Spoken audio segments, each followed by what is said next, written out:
The use of this copyrighted footage is in compliance with fair use for the purposes of educational comparison and analysis. Welcome back. In this video, I'm going to show the highest and lowest ranked eventing dressage tests from Paris, side by side, split screen with the marking sheet, to evaluate how the marking sheet allows for identifying abusively trained and competing horses in the dressage phase. Assuming they can see poor horsemanship, does the marking sheet allow them to recognise and discourage it? I wanted to know how readily these judges can pick up on the history of abusive dressage training, which in this case is eventing dressage training. I have competed up to elementary level and written for judges, so have some experience of this process. The footage does not show the performance from the judges' boxes. And there are 3 judges placed at different positions around the arena, and there's also a ground jury. I will also comment on posture and saddle fit in both horse and rider, and will be pausing the films at intervals and showing some slow motion to do that. Before the film starts, I firstly want to thank everyone who has engaged with this topic and who have supported and contributed to the comments in this video series, and for liking, subscribing, following. If you've had a wander around this channel, you will see that I have up to now posted more than 200 videos about horse, saddle and rider education, including a textbook I have written about rider equitation posture and improving it. And I've also written a novel for young adults, which currently has an audio book version on here. And one of the themes is ethical training throughout the book. But the shock of the Charlotte Dujardin whistleblower abuse story, covered by the national press in a number of countries around the world, has sidetracked me from my usual themes. But I intend to stay on the case so that we can collectively make a strong contribution towards bringing about substantial changes to protect the welfare of sport horses competing under FEI rules. Although I would add here that the Charlotte Dujardin abuse video was filmed while she was training another rider. She wasn't actually in competition, and it wasn't her own horse. So the FEI rules do cover training activities beyond competition. I will, however, return to posting horse saddle rider content as I progress through my doctoral studies, but rest assured I will not be dropping this topic anytime soon. Some background information. I've put 2 competitors side by side on the screen so that we can more readily see the difference between the highest and the lowest ranked riders. What we can see here is these 2 performances where one is consistently good and the other, although they're both accurate, the other is, I think, consistently restricted in their mobility. Note that eventers are supremely athletic, super fit, versatile jumping horses. So there is a difference between the performance of this type of horse and the pure dressage horses. Also, the majority are ridden for dressage in single rein snaffle bits, which is the case for my 2 examples, not double bridles as for the pure dressage horses. And they are riding a medium level test, not Grand Prix, which is the highest level advanced test. It has been argued that eventing competitions can be won or lost based on dressage performance, although there are aspects of dressage that are essential for manoeuvring a horse at speed over complex natural jumps, then show jumps. A willingness and attentiveness of the horse to their rider will determine the winning round. Also, I predict So let's get started. Laura Collett rides a 15-year-old horse trained for dressage by Carl Hester with input from Ian Woodhead. Balázs Kaizinger from Hungary rides a 12-year-old horse and tends to ride on a longer rein than is typical for dressage, and he rides without spurs.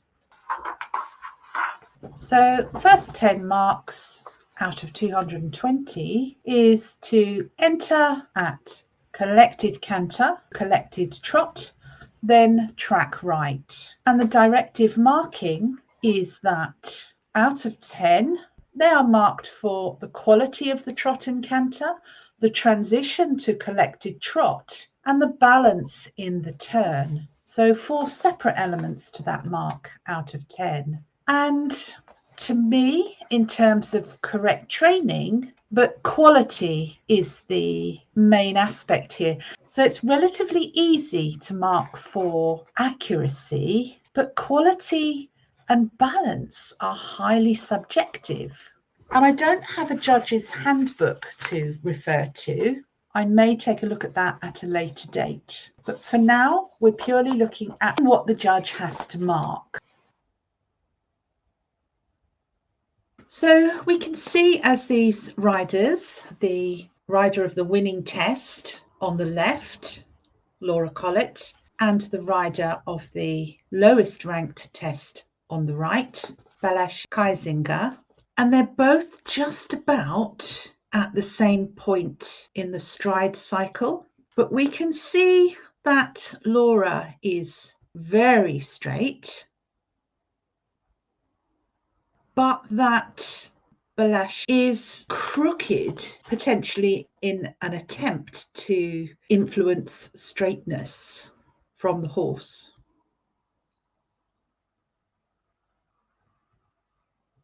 And I also note that this horse is wearing a breastplate, so I have concerns that perhaps the saddle isn't remaining in the same position. In terms of the quality of the trot and the canter, as it's viewed from this angle in the frontal plane, they are comparable, although we can see some straightness issues. And we're looking for balance in the turn. Very good from Laura and very good from Balázs. So next, the mark is for extended trot and collected trot. And we're viewing this from the side in the sagittal plane. And in terms of the training, elasticity is the important factor here for me, and whether the horse can lengthen the frame sufficiently to show a difference. We have regularity and balance from both horses, but in terms of elasticity, in slow motion, we can see how much more elasticity in this horse compared with this horse, and how much lengthening. And if you see how much reach this horse has, and I don't mean to imply that the further the hoof is extended or protracted beyond the horse's head is necessarily an indicator, but we can see a clear difference that this horse is very open with more potential for elasticity than this horse, which looks very closed and somewhat restricted through the frame. Even though the rein is long, this horse appears unable to open the frame and lengthen to the degree that this horse does. And if we look at the rider positions, they are comparable.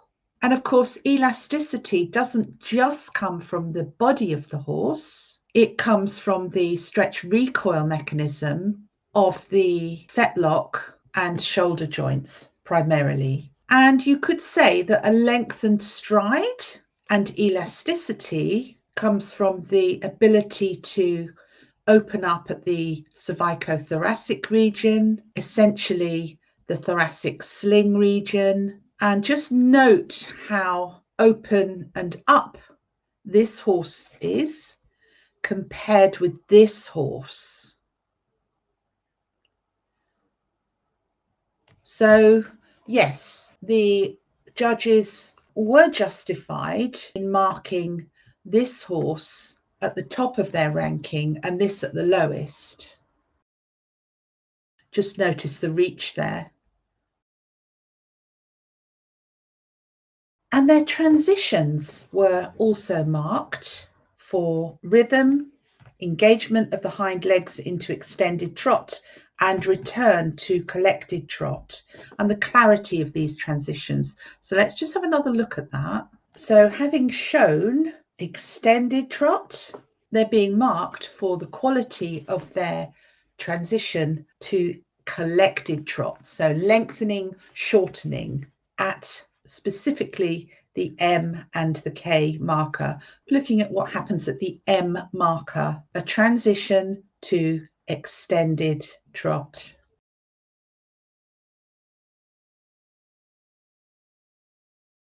Yes, it looks very modest for this horse, but there is rhythm, which has not been disturbed. Engagement of the hind legs. They've already marked the frame lengthening. Let's look again. Yeah, so very much lacking in hind limb engagement compared to the power being produced by the top horse. And something else I wanted you to observe there was the rider positions. Note how this rider gets behind the movement, almost as if she's encouraging the horse to lengthen and move up into engaging the thoracic sling. Whereas this rider is very much vertical, almost as if engagement is lacking behind. So this rider really knows how to show the judge that the horse is working from behind to the front and up through the thoracic sling, whereas this rider really doesn't have much of that going on from the hind to the fores. So thoracic sling engagement, very minimal with this horse. So we're comparing how the rider sits to this movement. See, vertical, up, down, and this rider gets behind the movement with her pelvis and makes the horse look like it's lengthening, which it is, but that's not shown by the other rider. Then they turn down the quarter line and shoulder in left. And what's being marked here is the regularity and quality of the trot, collection and balance, flexion, bend and angle. So very much preparing the horse from turning to moving sideways. I've placed these two together at exactly the same point in their striding, and they are comparable, although there is slightly more lengthening and rounding of this horse's neck compared to this one. And in terms of head carriage, what the judges need to see is a U shape in the throat region, not a V shape. In terms of quality, there's a very different quality to these two horses. Again, this horse lacks impulsion, almost like they're trotting on the spot, but this horse covers some ground. This horse appears softer in the body. This one more tense, even though the rein length is longer. Yeah, so definitely a loss of power with this horse compared with this one. And the half pass, same again, except they're looking for crossing of legs. Yeah, very good crossing on the horse above, not so much the horse below. So they both have regularity, they're both collected. they're both balanced, they're both fluent, but quality and crossing of the legs is the issue here. Yeah, look how powerful, look how weak between the two. Then halt.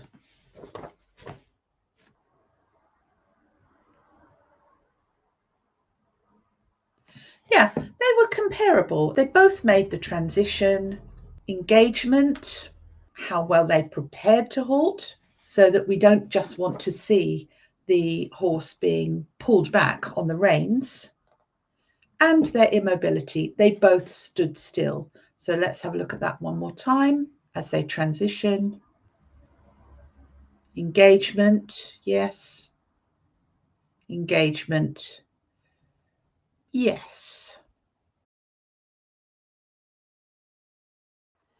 And then rein back 5 steps and proceed into collected trot, marking for accuracy, regularity, straightness, balance, acceptance of the contact in the rein back. Well, I think we can only see the legs here. Regularity of steps, yeah, highly comparable between the two. And the collected trot. Now, this is where I get concerned, because I see a horse here that's overbent and beginning to show some mouth opening and closing. Again, we see this rider behind the movement. I don't say that in a negative way, because she's an anticipatory rider, not a reactive rider. So there is a very slight difference in the timing of her stabilization strategy, but the textbooks may tell you that this is the ideal posture rather than this one. So very much this rider is allowing this horse freedom. But here I begin to take issue with saddle fit, because most are designed to sit behind the shoulder, the scapula. And if this is the outline of the scapula here, this saddle sits on it at that point in time, but the horse is in stance. So is this saddle potentially being pushed forward so that it meets the scapula? But again, this saddle is also on the scapula or scapulae. We can only see one side. But in terms of collected trot, this horse is behind the vertical and showing signs of discomfort somewhere. So we can see a very contrasting difference between the highest ranked test and the lowest. And another point of saddle fit for the rider, this rider very much sits towards the back of the saddle, whereas this one tends not to. And also what I want you to see is that it's not unusual for event riders to ride their dressage tests in a somewhat defensive, slightly chair seat, compared to pure dressage riders, which aim for this type of longer leg position. Half pass to the right, as we saw earlier, being marked for regularity and quality of trot, collection and balance, flexion, bend, fluency, crossing of legs. So let's see what happens to this second half pass. So the quality of the trot, what I was seeing there, the horse with the lowest score doesn't really cover the ground, and that potentially explains why there is minimal leg crossover. Very weak. And in slow motion, we see ground covering here. This horse just is overbent with mouth opening and closing. And if I stop the film here, this horse shows excellent collection, but this horse is showing a different type of collection. It's not up and through, it's up and back. And this is followed by shoulder in and tracking left. And they're being marked for regularity and quality of trot, collection and balance, flexion, bend and angle. So whereas they're being marked exactly the same, tracking left has been added. Let's see what happens here. Yeah, you can just see how much power this horse has compared to this one. And this one gets left behind somewhat. But yeah, an adequate turn. So again, there's nothing about this rider's position that restricts this horse. If this rider was riding this horse, they would get a comparable result. Although it is just very noticeable to me how this rider is anticipatory of the forces coming from the ground through the horse to her upper body, so that she does not bump on the horse, or it's very minimal. Whereas this rider does seem to be reactive.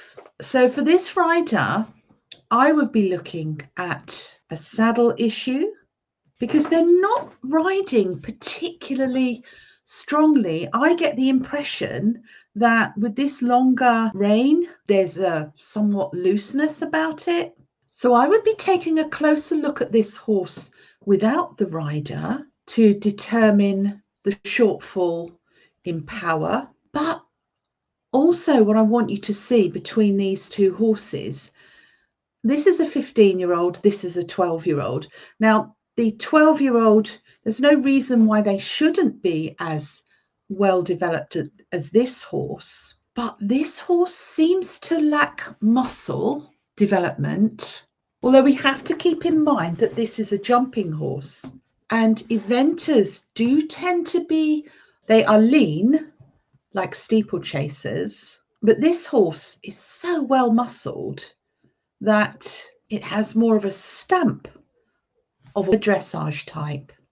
And here, preparing for extended walk after the shoulder in and tracking left, we can see that this rider's strategy is to give with the reins. So she has her arms fully extended, and we see this lovely curve in the horse from back to front, over the top, through the back, through the neck, to the bit, as the horse reaches for the bit and begins to open the frame to lengthen the steps.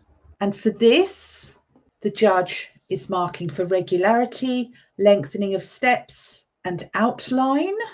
So this is a good mobilized outline. Acceptance of the contact, yes. Freedom of shoulders and over track. So the judge will be looking for the hind limb hooves to step into the tracks made by the forelimb hoof on the same side. Whereas in contrast, this horse does not lengthen the step to the degree that this horse does. And the outline is very much hollowing of the back and behind the vertical, overall more backwards compared to this horse, which is going forwards. And the walk is a gait which very much reflects the horse's training and development, muscle development and conditioning history. It expresses the horse's athleticism and willingness to mobilize, which they cannot do with a hollow back. And if there is tension in the thoracic sling, the cervicothoracic region. So let's look at the walk. if you watch the horse below, there is some irregularity of steps. The horse is overbent, and again, no signs of extension.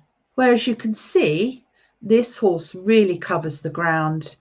This horse almost backs off the extended walk. Why would it do that? And we can see very much this rider encouraging the horse to walk forwards, to lengthen. And this one a little more reticent, almost as if, what's going to happen if I let this horse have the rein to the same extent as this one? Is it that if he gives the rein, the horse might not respond and move into a longer frame, therefore exaggerate that this horse is somewhat backward in the lengthening? We can see clearly in slow motion the difference between these two walks. And I'll look at that again. Look how much movement of the back the top horse has compared with the lower horse. This horse uses its whole body to walk. Look at the length of that stride. It's enormous. Whole body, not whole body. The back seems restricted. Let's look at back restriction once again. Yeah. See how the horse above really sits down to the movement in this region, whereas this horse, the lumbosacral region, is almost stuck. There's something strange about this, because I would not expect that in an advanced jumping horse that can jump cross country on one day and show jump the next. And this horse below did complete both the cross country and the show jumping course. So are the judges right to place this horse at the lowest ranking compared to this horse? And this is exactly where you'll see where they have made the right decision. Although they can only mark move by move, but all of this, such as the back mobility, that will remain the same throughout the test. The degree of mobility, general mobility even, will remain the same throughout the test. So next we have the medium walk, regularity, rhythm, overtrack, and acceptance of the contact once more. Let's see what happens here. Same again, restriction in this horse.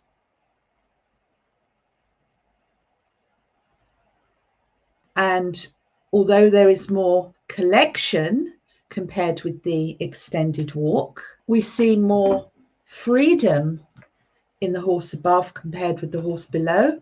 Although I see the horse, both horses opening and closing their mouths. But again, if we look at rider position as they prepare for the canter, this one is very much more jumping position, as if she's riding in a jumping saddle. This rider has moved back slightly to give the aid to canter. So again, moving into somewhat of a jumping seat position. But this is not a free and open horse.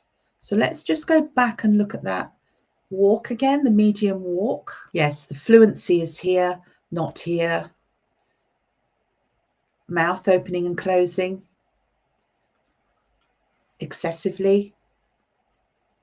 And then as they make the turn, the lower horse, the horse below, is bent to the outside instead of the inside, whereas this one very much folds into the turn compared with this horse. So let's look at the degree of visible discomfort on these horses.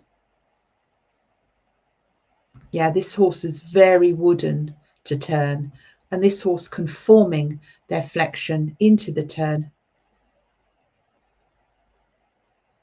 And let's see if we can catch these mouths open at the same. Yeah, big mouth opening there. even though this rider is clearly giving with the rein, the bit at this point does seem somewhat high in the mouth, and there is possibly overbending here. Again, mouth. And yeah, this horse opens and closes the mouth for several strides. And they have to transition from medium walk to collected canter. So for the canter, they are marked for their transition, the quality of that canter, and its straightness. We now have a judge's view of these horses. So from this angle, we wouldn't be able to determine the straightness. That would be for a judge positioned either side of the long side at the C end of the arena. Let's have a look at that again. Ooh. Okay, so we're overbent here, and presumably this horse finds the collection relatively easy because they are already shortened. This is behind the vertical, but not to the extent that this horse is. Minimal jump here, big jump.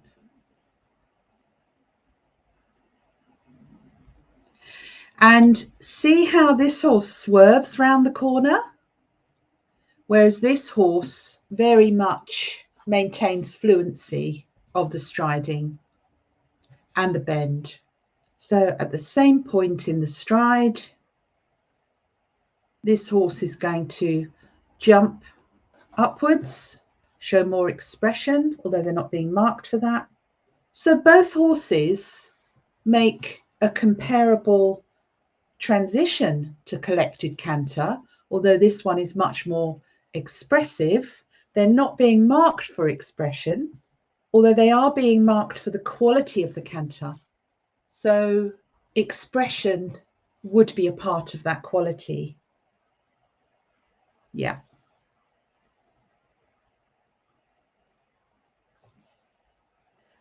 And just watch how this horse swerves around the corner. Oh, almost jumped into the corner there. So apart from the expression, the transitions are comparable. It's confusing that straightness is being marked here when they're turning a corner, but there was a difference between the two horses. One maintained a bend with the canter lead. The other had to jump into the corner. So now we come to the flying change on the quarter line. They're marking for precision, correctness of the flying change. This will be in terms of the coordination of the limbs, the straightness. So in other words, you don't want to see the horse moving sideways into the opposite limb canter. Uphill tendency. So they're expecting this change to bring about an upward move, which they want to see, and expression. That comes with the uphill tendency. It's much easier to demonstrate expression in an upward move. And there are 4 flying changes in fairly quick succession. Yeah, good expression on the top horse. Look at that again. Yeah, this horse is very downward bound, whereas this is very upward.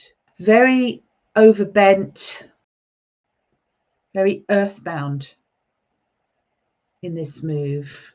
So after flying changes, half past left quarter line to quarter line, being marked for regularity and quality of canter, collection and balance, flexion, bend, fluency, crossing of the legs. Yeah, big difference here, real ground covering here and minimal ground covering here. Let's look again. Yeah, weak, strong. Flying change, the 4th one.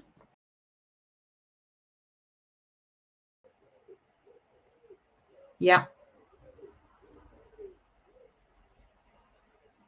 So an obvious change from this horse, not so obvious from this one. Strong, fluent, precise, uphill, and the opposite for the horse below.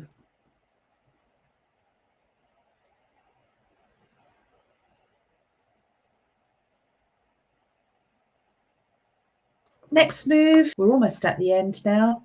Extended canter, collected canter. So this is a test of the horse's willingness to go forwards and the ability to come back to a collected canter. Rhythm, length of stride and frame, straightness and transitions. Yeah, big difference between the two horses here. We can see how uphill this horse is and how somewhat downhill this horse is. This rider remains up and behind the movement. The horse drives from the back up through to the front. And here, the two horses are at the same point in the stride cycle. This horse is carrying this rider who is able to sit and synchronize with the movement. This rider appears to be resisting being pulled forward by this overbent horse. So this horse is coming back at him, and very much the power created by the hinds is somewhat lost in the quarters, unlike this horse, which is sitting down and takes the power or transfers the power to the front. This is very weak. The back is hollow. This saddle now looks like it's moved forward. I would be checking this saddle because it should remain in place. It should not move backwards and forwards, hence the reason perhaps for the breastplate. And this shifting forwards of a saddle on a horse in extended canter, or even just in canter, which is very much a rocking motion, I would be very surprised if this did not disturb the horse's back movement in canter. Yeah, look for that saddle shifting here. Very interesting. And again, how this rider remains up and out of the way of the horse. This one downward. But is it the saddle? Is he feeling something about the stability of the saddle, which is impacting on the movement? And then we come down the centre line, halt and salute, being marked for the quality of canter and the straightness on the centre line, the transition to halt and immobility.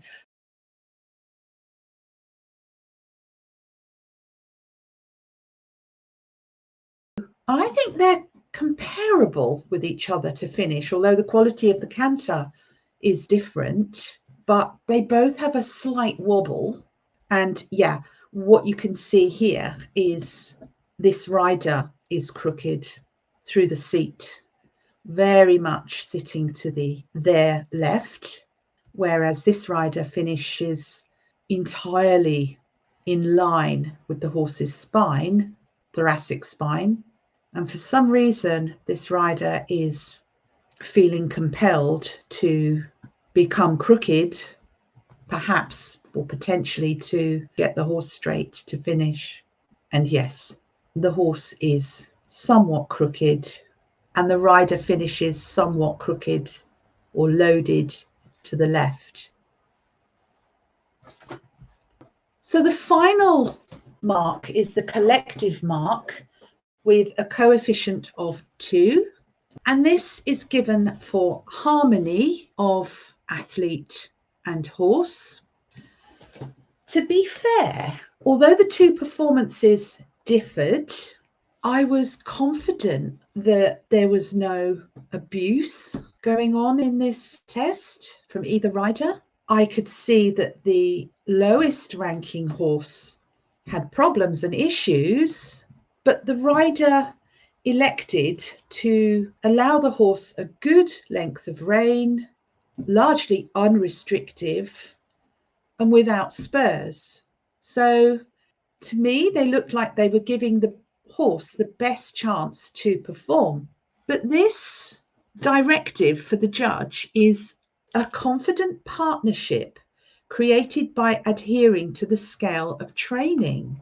Well, yes, we can see a very confident partnership in the horse with the highest marks, but I didn't see any lack of confidence in the combination with the lowest marks.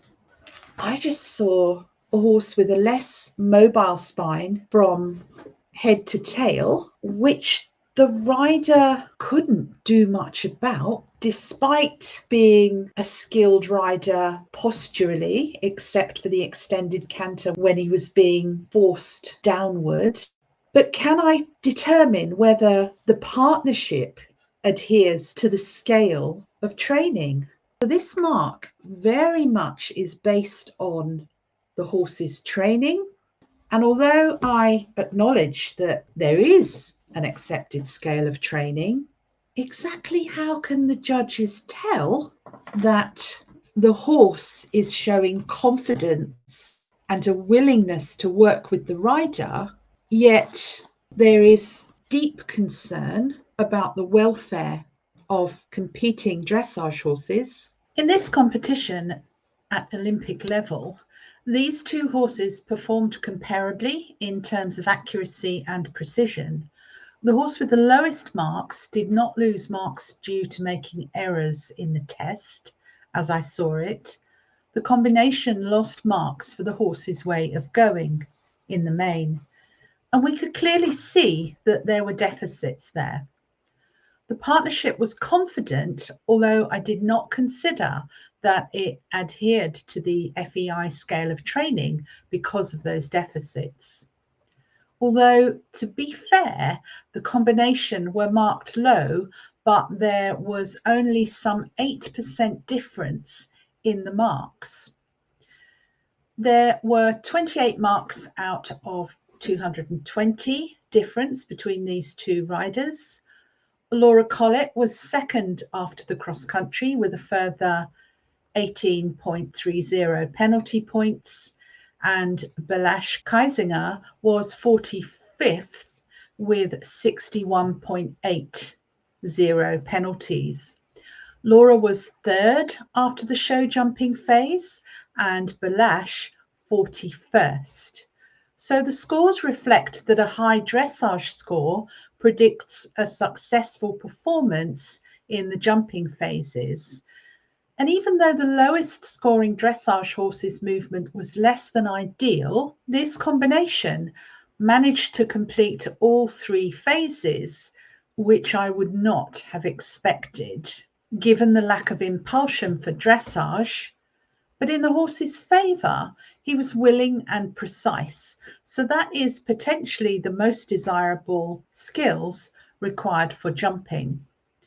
I was pleased to see this rider riding without coercion on a long length of rein than is typical for dressage and without spurs. But I would place a question mark over that horse's general comfort levels, which may or may not be attributed to some aspect of the saddle. But it was pleasing to see that there were no abuse issues that I could see in these tests. But I will be making comparisons with the pure dressage horses soon. What do you think? Let me know in the comments. In my next video, I will be updating on the Charlotte Dujardin abuse news stories, then further questioning the FEI's marking by looking at their published scale of training in detail, so that we can perhaps see where there is room for improvement in addressing dressage horse abuse. Don't forget, I did put some links in the description.